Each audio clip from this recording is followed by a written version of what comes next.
Welcome to the Speak For Yourself podcast, featuring the best of Colin Cowherd and Jason Whitlock.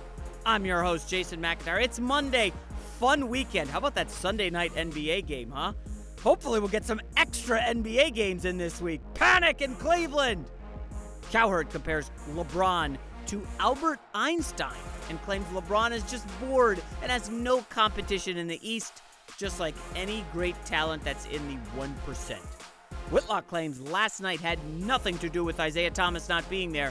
This is still about LeBron falling asleep. Fox Sports NBA analyst Chris Broussard agrees and breaks down the X's and O's on why IT4, did you know they're calling him that, isn't good enough to lead a team to a championship. And Cowherd offers his 14-team NBA map. Okay, sure, Cowherd. Also, could an endorsement from a Seattle City Council member affect Kaepernick's ability to sign with the Seahawks? Former Super Bowl champ Eric Davis versus everybody else on the panel. Finally, Megatron Calvin Johnson versus the Detroit Lions, squabbling over a couple $100,000. Should he have to give back money?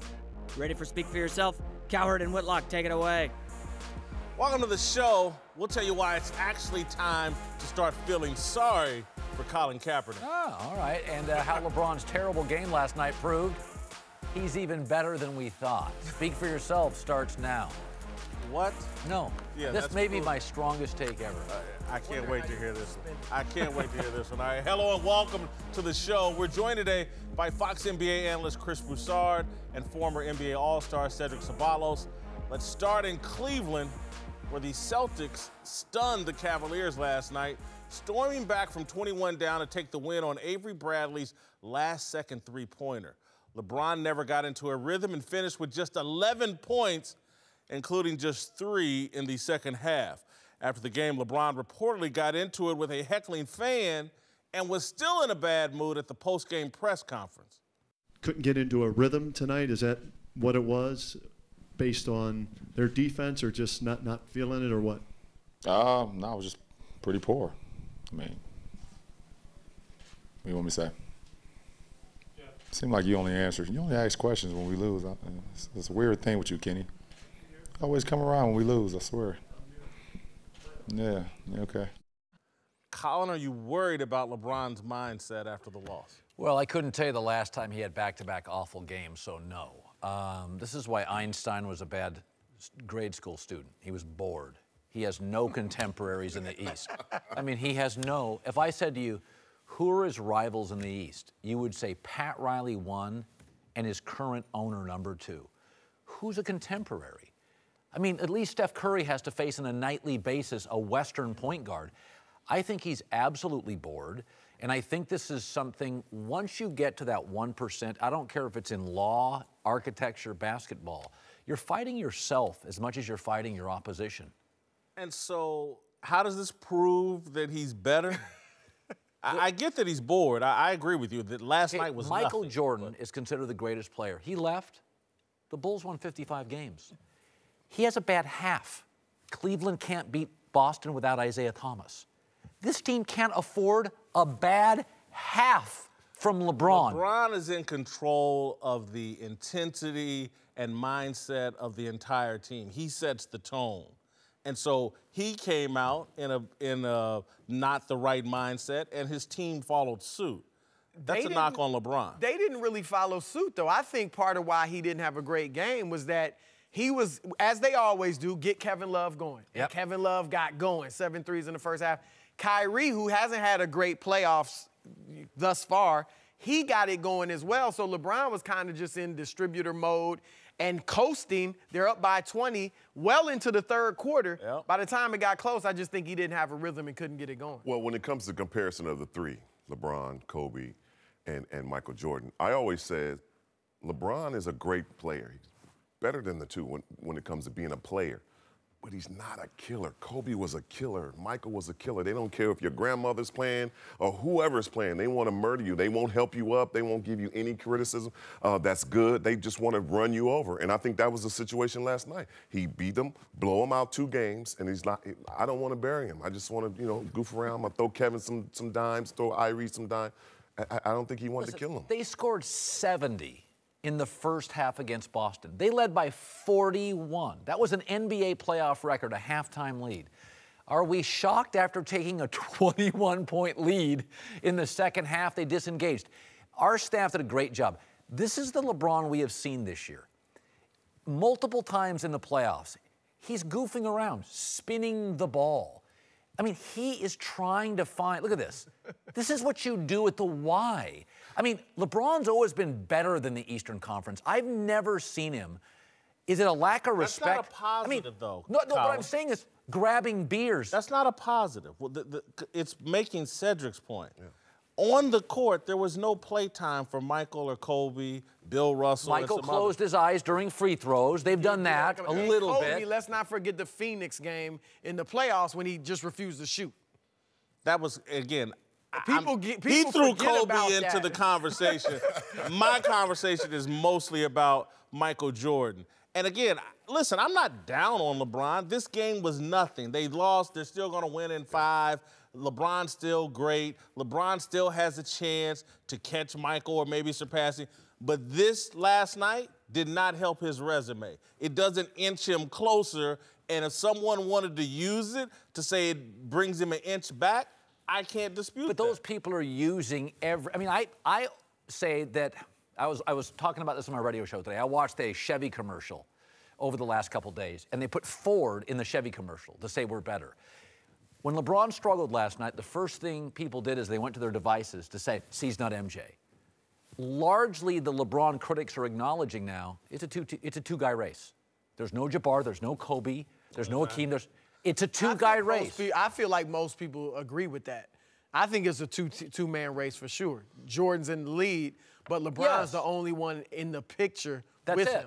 Well, I'm going to say this. The discussion is about Michael and LeBron. I think there's a very credible case for Kareem Abdul-Jabbar. It's boring to make because he's 7 foot. He was so adversarial with the media and not the friendliest guy. But Kareem belongs in the conversation. But we don't have to go there. But again, last night was not an advertisement for why LeBron is great. It was an advertisement to me like, he ain't cut from the same cloth as Michael. Different cloth. Okay, the Celtics surprised a lot of people last night, especially since they were without Isaiah Thomas, who is out for the rest of the playoffs with a hip injury. But with Boston's leading scorer out, the Cavs weren't able to focus on shutting down one guy, and Boston ended up sharing the ball, 6 players in double digits. Whitlock did last night prove Isaiah is expendable. No. Again, let's go back to LeBron fell asleep, and that's why they won. They were getting their butts kicked without Isaiah Thomas. LeBron fell asleep. The rest of the team kind of followed his lead and fell asleep, and they lost the game. This game, look, hats off to Brad Stevens, to Marcus Smart, to Avery Bradley, Jay Crowder, Al Horford.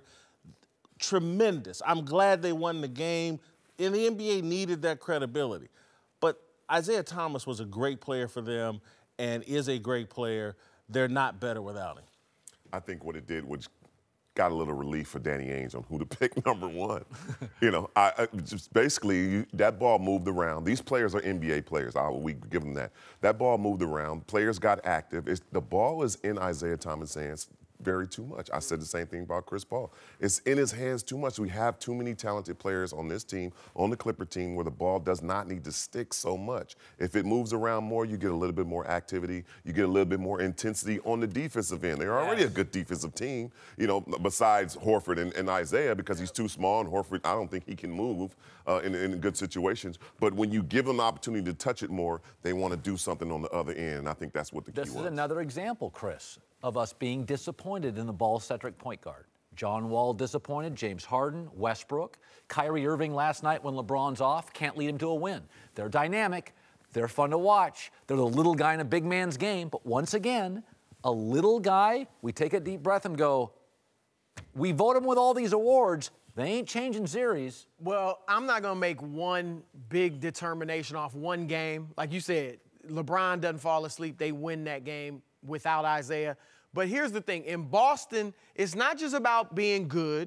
It's not just about entertaining people. It's about winning championships. Yes. And as good as Isaiah is, he's not going to lead you to a championship. He's not. Only 2 normal-sized point guards, and he's below that, have led teams to championships. Isaiah Thomas, the original, and Steph Curry. And they both did, like Isaiah Thomas, even though he scored the one with Detroit, he was a great passer, which is not what Isaiah Thomas with Boston is. And Steph is just a phenomenal shooter. So they both brought something different to the table than Isaiah. He's more like, he's not as good as Allen Iverson, but he's that type of player. And we saw Iverson probably get you as far as you could, that style, which is to the finals. And Detroit's Isaiah Thomas was that scorer first, and he couldn't win that way.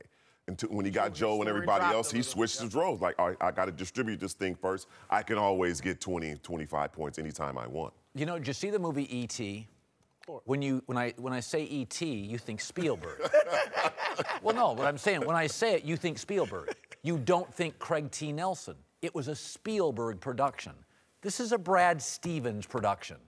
Isaiah Thomas is nice. This is about Brad Stevens. This is a Danny Brad team. It's not Isaiah Thomas. I tell you what, I don't think because there are people in the league that think this is the time to trade Isaiah Thomas. I agree. His value will never be higher. You've got this #1 pick. You've already got some pretty good guards as it is.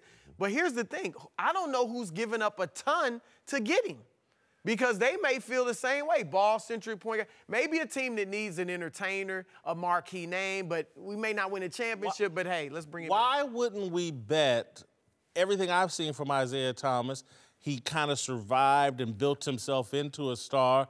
Why wouldn't he take a step back if, let's say they play good in Game 4 without him and the rest of this series? We're sure he couldn't adjust his style of play? He couldn't make the same adjustment that the original Isaiah Thomas made? Well, if he does that, his value is going to go down, and they won't be a good opportunity for Boston to let him go. True. Right now, it's like you said, Chris, this is a prime time to go ahead and shop him. And then you have the #1 pick. So if you do say, hey, Isaiah, change into the old Isaiah or the first Isaiah and start distributing the ball more, and it doesn't work out, look, right now, if you erase him from this team, he's a 6, 7, 8, that Boston is a 6, 7, 8 seed. They'll make the playoffs. They'll be in the Eastern Conference in that seed. So now that they're the #1 seed and they know they have to go against the monster and LeBron and his team, do you take that chance? It's like, I'm not going to beat LeBron anyway, so let me take that chance. Like I said earlier, get Ball. He's taller. He's more defensive play. He's more a passer. He wants everybody to achieve first. He's a great teammate, regardless of what his father is doing. He's a great teammate. I will say this about Ball and the Celtics. They need to be putting out little rumors that, hey, the Celtics like Ball. Yeah. Because make the Lakers offer you something for him. And then if you want Fultz, you can get him at #2 and maybe a player or an asset from the Lakers. Welcome back. Chris Broussard, Cedric Sabalos are back. Let's return to the association, where Commissioner Adam Silver weighed in on the lack of competition in these playoffs, saying the Cavs and Warriors' total dominance is, quote, not a concern for the league. Meanwhile, one of its biggest stars, Kevin Durant, had a different message for anybody not happy with the playoffs so far. But the fans, you know, they always want to see a tight game. They want to see a buzzer beater every game. But, you know, it's not like that. You have your years where you have great playoff series, 4 or 5 Game 7s, and then some years you have what you see this playoffs. But as players, you want to go out there and win by as much as possible, and play as great as you can. You know, whatever happens, with the score, it happens. So relay that to the fans who feel upset. If you don't like it, don't watch it. All right, Whitlock, Warriors, Cavs dominance ruining the playoffs? Yes, and no one's looking for every game to come down to a last-second shot. We just want to go into the game feeling like, oh, the other team might be able to win. And last night was great that Boston, pulled the upset. But the previous 2 games, I think the Cavs won by a combined 70-plus points. That's not good television. Last night, I was watching the game very passively. It was just like on in the background. And then all of a sudden I looked up and I was like, oh, man, it's a 3-point game. And I got locked in. But most people tuned out and read about it this morning. This was like Truman up beating Dewey. It was crazy. But I still go to, what's happening in the league is, let me applaud the players. There's a sense among a lot of people, all these guys care about money. I hear that all the time. And I always say, if it's all about money, then why are the stars all going to the same 2 teams? Why wouldn't they go to crappy teams and make more money? Mobility is proving that NBA players want to win. This is a credit to the players. They want to win easy, Colin. Well, guess what? I would like to make more and work less. That's called every American's dream. More money, less hours. That's one of the things that I wondered why everybody was mad at Kevin Durant. This is a team that beat them. So it was 2 teams in the championship finals last year. 1 team called. I would have picked the phone up too. And then you're saying they want more money and they want to play for a lesser team, they can get more money. But that's not true as well. They're going to get the same money, but they're going to get more attention. They're going to be on television more. They're going to get bigger contracts, off the court deals. They're going to get more deals on a team that's 3, 4, 5 deep. I said this before. It's only a couple teams that really want to win a championship, and that's from the front office and the organization. That was Cleveland, Golden State, San Antonio, and I said the Clippers because they were trying to build something. They got Paul, they got all this, and they're trying to build something. Everybody else was like, all right, we got what we got. San Antonio. Let's sign this contract. San Antonio's not trying to win. He is trying to win. Yeah, I said San Antonio. I said San Antonio. You made good points, Jason. This is going to be great for the finals. I mean, the finals is going to be epic. It may be better ratings than when Jordan, because last year they matched Jordan. And I was disappointed they lost last night. I wanted 2 undefeated teams. I agree. To match. I felt the same. I wanted a close game, but Cleveland to edge them, and that would have been great. But the finals will be great. But for the regular season and the playoffs, it could be problematic. See, we look back at Magic and Bird and say they were in the finals every year, and we look at it as the golden era, which is true. But the exposure of the league nowadays is much more. We didn't watch all the playoff rounds back then in every single game. And then the regular season, we didn't see all the games that we see nowadays. So now we're seeing all the warts. Yeah. You had warts back in the 80s. You had horrible teams. Worse teams than you have today. During but Jordan's we didn't run. see them. Well, they weren't exposed. I shower with my clothes on. You don't want overexposure. It can be a problem. Well, it's like in the NFL. The officiating's not worse. The technology's better to allow you and me to see Ed Hockley's mistake. To your point is the NBA, the stream, the social, the TV, the radio, it's everywhere. And so we're inspecting it and going, boy, there are blowouts. During Michael Jordan, the golden age of the league, that Vancouver team, nobody wanted to play there. The Clippers were a grease fire. But so my whole thing is the NBA is fine. If the finals are great, let's be honest about the league. We talked about this last week. The first 5 months of this league, it's the NFL season. When have we ever judged an NBA year off the regular season? If the conference finals are great and the finals are great, the league's great. And by the way, after this, then the draft is great. Then the free agency is great. Here's my concern with your perspective. Let's ignore it, and it's the new reality, and the regular season doesn't matter, and we're overexposed. No, I don't want to ignore it. I want acknowledgement that the regular season's no good, so let's trim some games. Sure. And everybody take a little financial haircut because everybody's getting rich, and give the fans a better product in the regular season. But trimming games isn't going to do that. You still have a loaded Golden State, a loaded Cleveland. How about trimming franchises? You know why we're in this mess? Owners. Because they get expansion fees. Yes. And let's trim the repetitive games. This is a classic, an automatic classic, and we play it 6 times before their next game comes on. That's what they're getting. They're getting so much. We talked about it before. They're getting so much basketball that it's like, okay, well, what happened? Well, I just watched the classic. That was a classic game. That's why they replayed it. This is not a classic game. That was not a classic game. It was a blowout. Because of the face of the league, we blame players. I created a map. I've done this several times.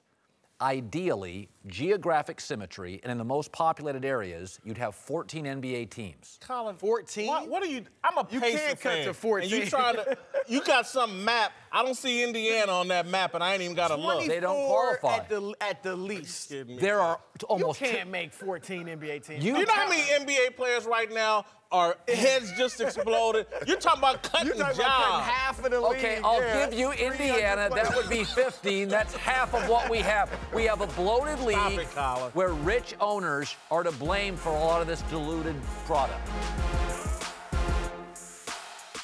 Welcome back to the show. We're joined now by Super Bowl champion Eric Davis and the founder of the big league, Jason McIntyre. Let's move to Seattle, where the pressure is mounting on the Seahawks to sign Colin Kaepernick. Now a socialist member of the Seattle City Council has decided to weigh in, tweeting an image in support of Kaepernick and a message urging the Seahawks to add the quarterback to their roster, wrote the council member. I am not a football expert, But everything I've read strongly suggests that the only reason a player with Kaepernick skills is still a free agent is because of the backlash against his courageous leadership last year against racism, brutality, and discrimination. If that makes other teams wary of signing him, shame on them. In Seattle, we know our communities will only benefit from his activism as well as his talents on the field. All right, Colin Cowherd, does this statement make it more likely or less likely for Seattle to sign Kaepernick? I think less. Now he's got a socialist politician. I mean, listen, I think Pete Carroll is the kind of guy that would take Kaepernick in because I think he's sort of pro-player. This is the only thing he worries about. I mean, I don't trust politicians on politics. Forget politicians, you know, on sports. So I think when I saw that, in a weird way, I'm like, Kaepernick probably wants to go in quietly. Like, here's the No, flair. But I would be nice if. I mean, this is what I think teams worry about, right? No. This is the first thing that made me go, damn, man, I feel sorry for this dude. He had no idea what he was stepping into, and he had no idea it could go this far. That a councilwoman who's a socialist who admits, hey, I don't know anything about football, but here's what the Seahawks should do. And so the only thing worse, if Joe Stalin comes out of his grave and says, Kaepernick for quarterback of Russia. Yeah. That's the only thing that could be worse than this. People need to stop it, his supporters or his alleged supporters, because they're not supporters. Well, they're not. A lot of his supporters, I would say this, they're out of the sports periphery. They're publicity hounds. Yeah, I'd like She's doing this for her own benefit. She's not even trying to benefit Kaepernick. She's drawing attention to herself, period. I mean, if you're Seattle, this does not help. Think about the front office. They're sitting down, they're saying, guys, what's our identity right now? People are talking about us, the Socialist Party. Listen, we were the Legion of Boom. We were on the cusp of a dynasty. We went to 2 Super Bowls. What are we talking about now? We're bringing in a backup quarterback, and what's a food truck guy is going to comment next on Colin Kaepernick? I mean, where are we going? Why don't we bolster the offensive line? Get us a running back. You know, there are bigger things to focus on than this Colin Kaepernick situation. This does not help his cause whatsoever. It doesn't hurt his cause. It really doesn't. Seattle, you talk about the personalities that you have up in Seattle and how I heard you say that they want to be bigger than the game. That's that whole organization. They like being talked about. They like being in the spotlight. They also like doing a lot of the community service and all the things that this article talks about, that this statement talks about. That's a major part of what they want to do and what they want to be seen as. He is that type guy. But the more people that are talking about them, good, bad, or indifferent, Pete Carroll can handle the personalities and what happens in that locker room, and he likes the comments being made about it. When Pete was at USC, it got unraveled at the end.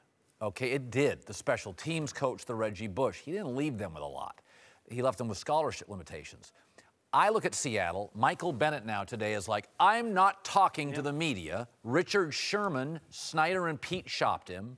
Now this. You know what this feels like? The pro-player kumbaya Pete, that organization's getting loose. This is the opposite of what the Patriots do. Their players don't talk. They don't demand. They don't cut off the press. His assistants don't talk. They're becoming anti-New England, which in this league has not worked. They're getting loose. Pete Carroll, successful, great coach. Yes. He's starting to look like Rex Ryan and the circus that goes along with having Rex Ryan.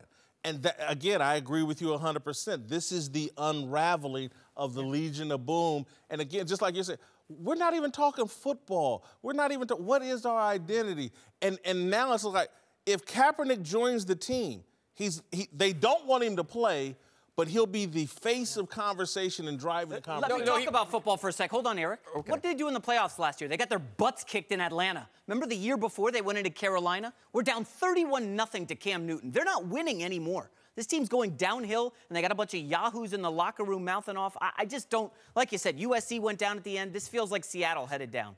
They lost in the playoffs because they had injured players, and that does make, you lose Earl Thomas, it changes the way that you have to play the game. And you also had, and we'll get into this later, about an injured player on the field in Richard Sherman. Nobody knew that he had a bad knee, but he had a bad knee. Those things affect the way you're playing. Now, so if you get bringing that backup quarterback in, he can actually help them. And like I said, I think that at the quarterback position if need be, if something happens to Russell Wilson. Never misses snaps. Russell Wilson would have possibly missed snaps if they had someone that they trusted last year. He played on one leg for at least 3-4 games. He played on one leg, and it looked like it, and it affected him. But I still say, when we talk about Pete and how it unraveled, Pete doesn't care about that. He's a young player's coach, and you have the personalities. He likes those personalities, but they outgrow Pete. And by the way, and it's starting to happen in some cases. Cap's a veteran, Bennett's a veteran, Sherman's a veteran. They're all I look at Pete. But they're all still in that area to where they can make a run. They're not dead yet. They're not dead. It feels sure. The yes. NFL has never been the NBA. It is a shield league. It's as I said earlier, it's a Spielberg movie. It's Steve's. It's not the actors. This is becoming players, strident opinions, non-football, taking stands. I think this That's stuff. Society, though, Colin. The NFL is not society. No, these guys now. Once upon a time, you had a big fat playbook. We used to walk around with our Bibles, we called them, and that's what you had. Now everybody has their cell phones. They all have you have laptops. You have your pads. It's a different game now. All right, to Detroit, where former Lions star Calvin Johnson says he barely has any contact with his former team anymore because he wasn't, quote, treated the way I should have been treated as he prepared to retire. Apparently, Megatron was upset that the Lions asked for a portion of his signing bonus back and didn't retire his number. Brutal. Colin, should Johnson be upset with the Lions here? I have no problem with it. This looks terrible for Detroit. Our image of Detroit is cheap, second tier, doesn't take care of its players. Okay, what is this? He retired. Your Ring of Honor's got 3 or 4 guys. He's as good as any of them.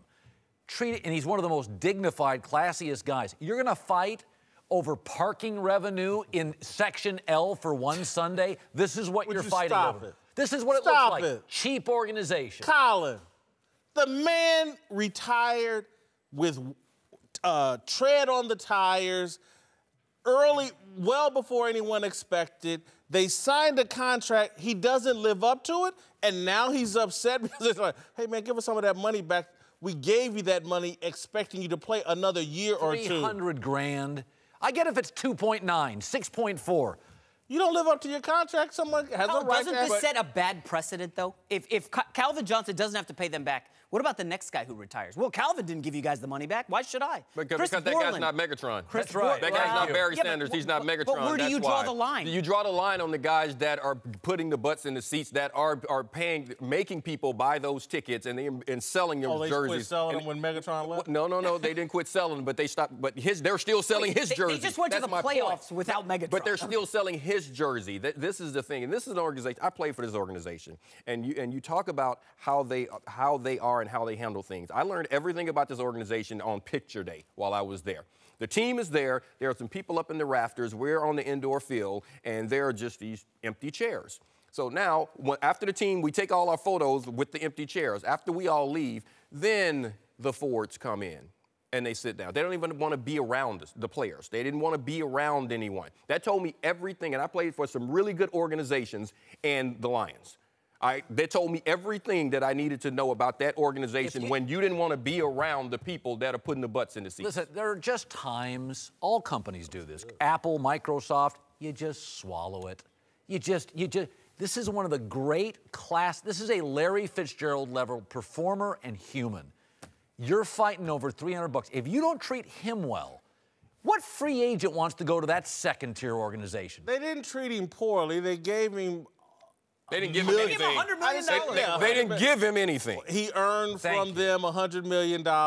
Listen, we can have this thing in society now where it's like we all defend the richest, most successful people in the world to the nth degree. Megatron made $100 million. Somebody asked for $300,000 back because you surprised them with a retirement. I'm not throwing a pity party for Megatron. I'm not throwing a pity party. What I'm saying is, this, to your point, Eric, this just feels like this is what the Browns would do and the Jets would do. If you'd have told me the story and not the player, I'd given you 6 franchises: Buffalo, Cleveland, the Jets, Detroit. This doesn't happen in Green Bay or Pittsburgh. This is why Tony Romo did not retire. so he wouldn't have to give back the money to the Cowboys. Maybe they should have cut him. Maybe Calvin Johnson should have said, you know what, just cut me so I don't have to give you the money back. Now, you're assuming that they didn't have these conversations. That's what I'm saying when you're talking about this organization. It's just that type of organization where they've done this with other players. 300,000 pennies saved. This is the Speak For Yourself podcast featuring the best of Colin Cowherd and Jason Whitlock. I'm your host, Jason McIntyre. My producers tell me we had one of our best weeks ever on Speak For Yourself last week. Thank you for listening and sharing. We appreciate all the new subscriptions. Again, Apple Podcasts, SoundCloud, YouTube. Folks, it's going to be a crazy week. I'm telling you, this is the story that nobody's talking about from Cavs-Celtics Game 3. Because Cleveland will not sweep Boston, LeBron only gets 6 days off if they win in 5. The Warriors, if they win tonight, 9 days off. Sean Livingston's been banged up. Steph Curry a little banged up. Kevin Durant missed over 20 games. The Warriors get 9 days of rest with a win tonight. Cleveland only 6. Good luck, LeBron. Talk to you tomorrow.